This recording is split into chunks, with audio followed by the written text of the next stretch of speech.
नमस्कार, धार्मिक रतन चैनल में आपका स्वागत है। जैसा कि आप जानते हैं, हमने श्रीमद् भागवत कथा धारावाहिक रूप में प्रस्तुत करने का संकल्प लिया है। अभी तक हमने 2 प्रकरण प्रस्तुत किए हैं। आज तीसरे प्रकरण में हम आपको श्रीमद् भागवत की कथा आगे सुनाते हैं। जब भगवान श्री कृष्ण इस धरती पर अपनी लीला समाप्त करके गोलोक को सिधारे, तब अर्जुन ने आकर के पांडवों को यह सूचना दी कि भगवान श्री कृष्ण अपने परम धाम को सिधार गए हैं।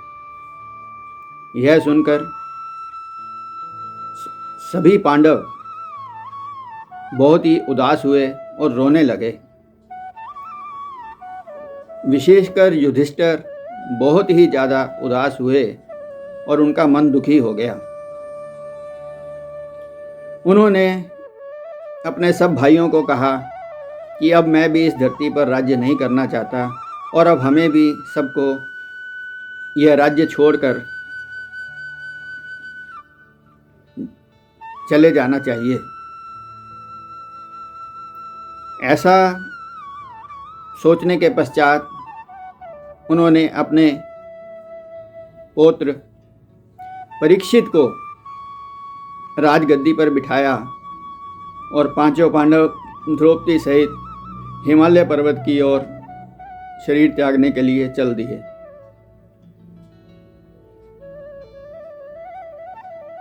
परीक्षित राजा बने और उन्होंने बहुत वर्षों तक धर्मपूर्वक राज्य किया।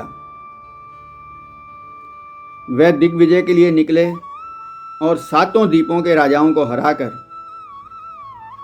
वे चक्रवर्ती सम्राट बने। उनके राज्य में सारी प्रजा सुखी थी। कहीं पर भी कोई दुखी नहीं था।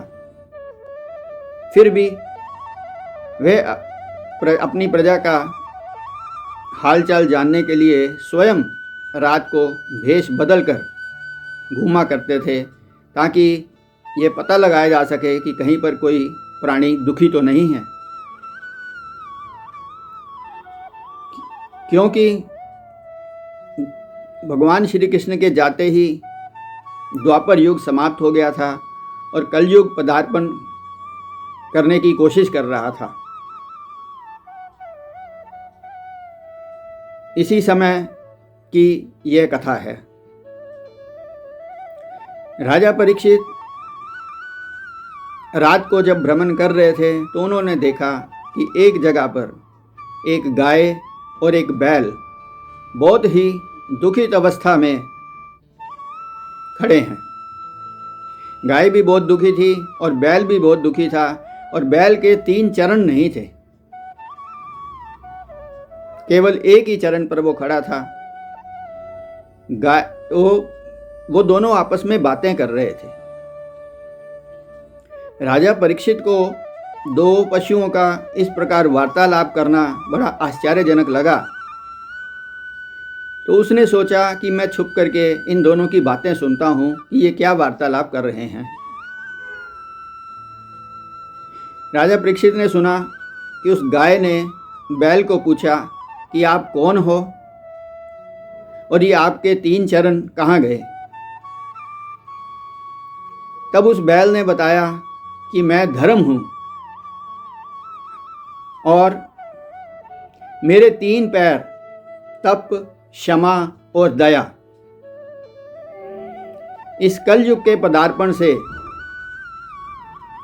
समाप्त हो गए हैं, और मैं केवल एक सत्य का कुछ अंश बचा है, जिसके कारण मैं एक पांव पे यहाँ खड़ा हूँ और मैं बहुत ही दुखी हूँ। उसने गाय को पूछा कि आप कौन हो। तब गाय ने बताया कि मैं धरती हूँ।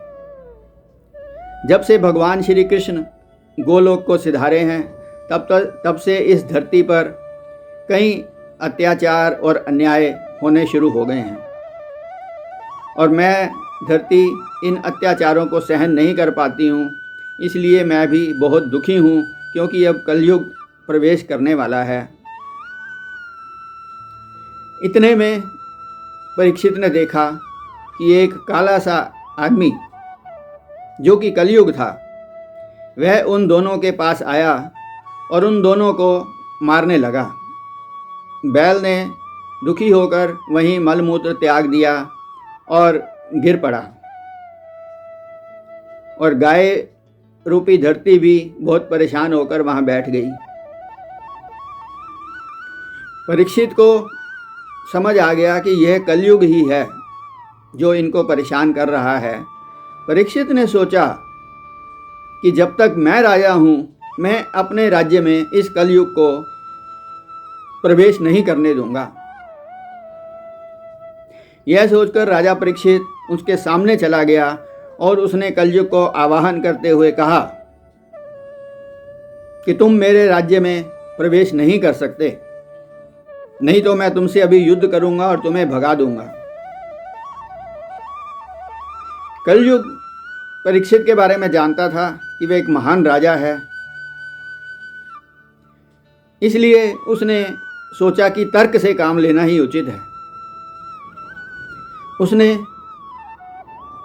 परीक्षित को कहा कि हे राजन, सभी युगों की अपनी अपनी अवधि होती है और सब युग बारी बारी से बदलते हैं। सतयुग चला गया, त्रेता युग चला गया, द्वापर चला गया, अब कलयुग की बारी है। अब मेरा समय आया है, तो आप मुझे क्यों रोक रहे हो? परीक्षित ने कहा कि तुम्हारे में बहुत इतने अवगुण हैं कि मैं तुम्हें अपने राज्य में प्रवेश नहीं करने दे सकता, क्योंकि मेरी सारी प्रजा जो है वो तंग हो जाएगी। कलयुग ने कहा कि मेरे में अवगुणों के साथ साथ कई गुण भी हैं कि जो भी कलयुग के अंदर भगवान का नाम सुमिरन करेगा उसकी अवश्य मुक्ति हो जाएगी। ये मेरे में सबसे बड़ा गुण है। परीक्षित ने कहा यह ठीक है, परंतु फिर भी मैं तुम्हें अपने राज्य में प्रवेश करने नहीं दूंगा। कलयुग ने कहा कि अच्छा, मेरा आपके आगे बस नहीं चलता है, परंतु मेरा भी एक परिवार है, तो आप कम से कम, आप राजा हो, आपको प्रजा का पालन करना है, तो आप एक काम करिए कि आप मुझे मेरे रहने के लिए कुछ थोड़े बहुत स्थान बता दीजिए, ताकि मैं वहीं पर रहूं, बाकी जगह नहीं आऊँगा। यह सुनकर राजा परीक्षित ने कहा कि जहाँ भी मदिरा का सेवन होता है, जीव हिंसा होती है, जुआ खेला जाता है, वैश्यागमन होता है, वहाँ तुम रह सकते हो। परंतु कलयुग ने कहा कि मेरा परिवार भी बहुत बड़ा है, वह इन छोटे से स्थानों में नहीं रह पाएगा, मुझे कुछ और स्थान भी बताएं। तब राजा ने कहा कि अच्छा, जहाँ पर भी स्वर्ण या सोना होता है तुम वहाँ भी रह सकते हो। कलयुग राजा परीक्षित की यह बात सुन करके वहाँ से चला गया और राजा परीक्षित गाय और बैल दोनों को ढाढ़स बंधा करके कि तुम चिंता ना करो, अब कलयुग यहाँ प्रवेश नहीं करेगा और तुम्हें तंग नहीं करेगा, ऐसा आश्वासन दे करके राजा परीक्षित अपने राजमहल में वापस आ गए। आगे की कथा हम चतुर्थ प्रकरण में प्रस्तुत करेंगे। जय श्री कृष्ण।